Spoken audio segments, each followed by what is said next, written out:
السلام عليكم ورحمة الله وبركاته. هكلمك النهاردة عن الإقمار والقنوات والترددات اللي هي هتذيع ماتش الأهلي والوداد يوم الأحد إن شاء الله.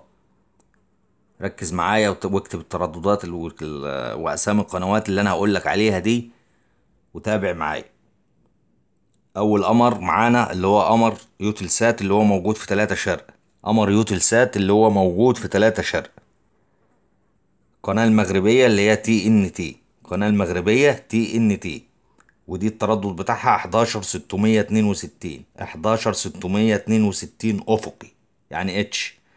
معدل الترميز 7200. 7200 يبقى أول قناة اللي هي القناة المغربية ترددها 11662 اتش. 11662 اتش. معدل الترميز 7200. 7200.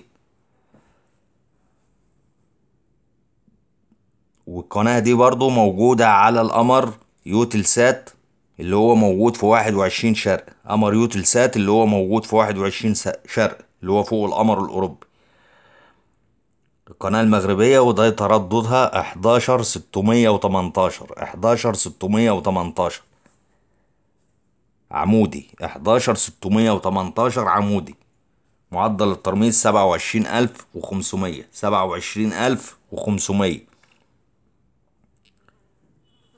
فيه القمر يوتلسات اللي هو موجود في 16 شرق. قمر يوتلسات اللي هو موجود في 16 شرق. قناة SK ودي HD. التردد بتاعها 11220. 11220 أفقي. 11220 أفقي. معدل الترميز 3000. 11220 أفقي. معدل الترميز 3000.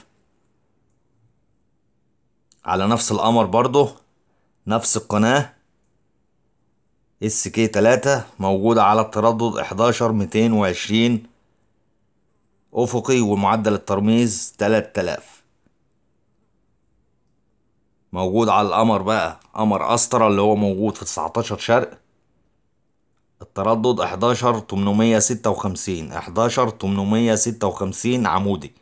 معدل الترميز 29700. 29700. على القمر أسترا برضو 19 شرق. معاك التردد 11856. 11856 عمودي. 11856 عمودي. معدل الترميز 29700. نيجي على قمر أسترا اللي هو موجود في 36 درجة شرق. قمر أسترا اللي هو موجود في 36 درجة شرق. التردد 11856. 11856. معدل الترميز 29700. تيجي على قمر أسترا اللي هو موجود في 36 درجة شرق. 12245. 12245. 12245 أفقي. معدل الترميز 27000 ونص. آخر قمر معانا اللي هو قمر انتلسات 68 درجة شرق. التردد 11594. 11594 عمودي. معدل الترميز 27500. دي كل القنوات والترددات اللي هي هتذيع الماتش ان شاء الله. اما بالنسبة للنايل سات مفيش حاجة موجودة على النايل سات، ومفيش حاجة على النايل سات هتذيع الماتش. اللي هيذيع الإقمار اللي انا قلت لك عليها دي. والسلام عليكم ورحمة الله.